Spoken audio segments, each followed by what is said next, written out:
You are cordially invited to a culture of joy and love. And that's good because most of us, if we're honest, are used to living in a culture of anxiety.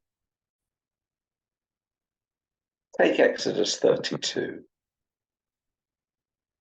The people of Israel are anxious because Aaron's brother Moses is spending too much time up the mountain with God.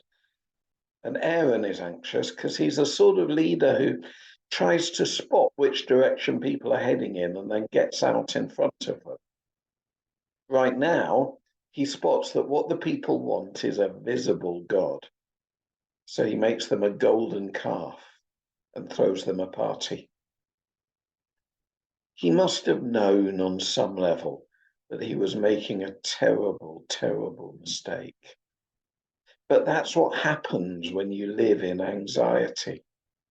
This sort of anxiety isn't just fear, it's impatience and restlessness, a sort of unreflective desperation. And there's an awful lot of it about, sometimes even in churches.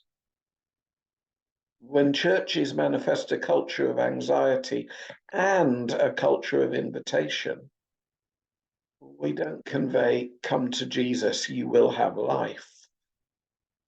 We end up saying, come and join us, otherwise we'll die.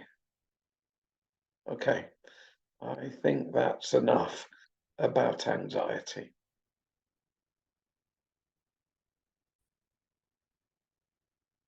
Now let's talk about Philippians 4. Here, Paul tells the Philippians something really powerful. He tells them that he's proud of them. My joy and my crown, he calls them. You whom I love and long for. Paul's in prison and quite likely to be executed fairly soon. But he's setting a tone in this letter which isn't gloomy or desperate, but cheerful and appreciative. The Christians in Philippi sit up a little bit straighter with smiles spreading across their strained faces as they realize how valued they are. And along with that, Paul's a peacemaker, mobilizing the community to support two of the church leaders, Euodia and Syntyche, who've fallen out. He promises them not just a professional working relationship, but the peace of God, peace which passes our understanding.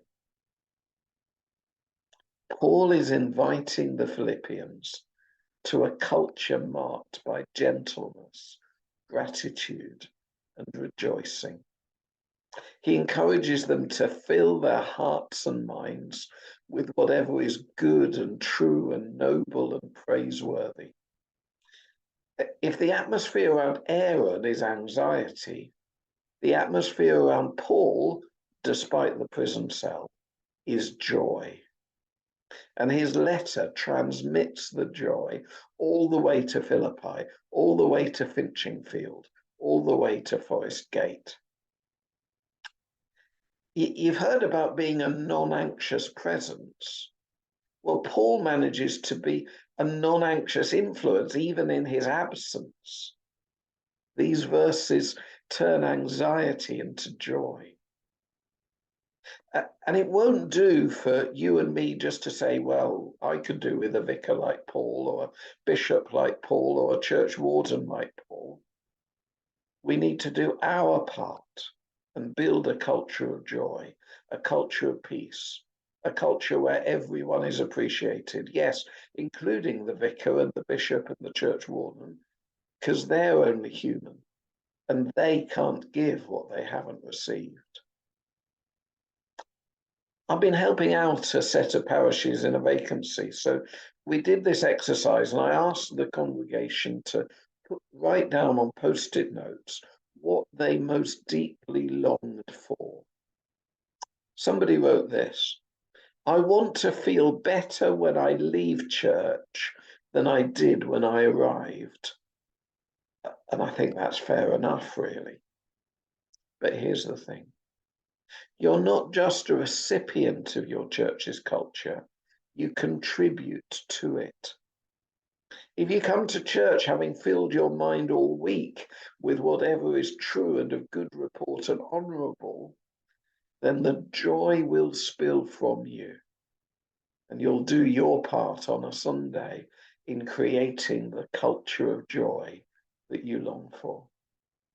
So, you are cordially invited to a culture of appreciation, peace, and joy. But here's one last thing. You're invited to a culture of love.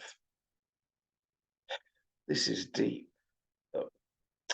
On a good day, I can aspire to be a kind of superficial version of Paul. But Moses's love is way beyond me. There's something deeper here, something so holy that we are standing on holy ground when we even discuss it. Moses is coming down the mountain when he hears the sound of music. And God says, Moses, your people, whom you brought up out of Egypt, have become corrupt. Let me destroy them. And what's more, God makes Moses a proposal. I'll start again with you. Build a new people based on your family after I've destroyed the rest of them.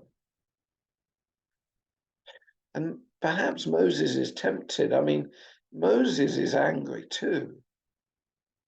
But Moses' response is extraordinary. He refuses the label of hero.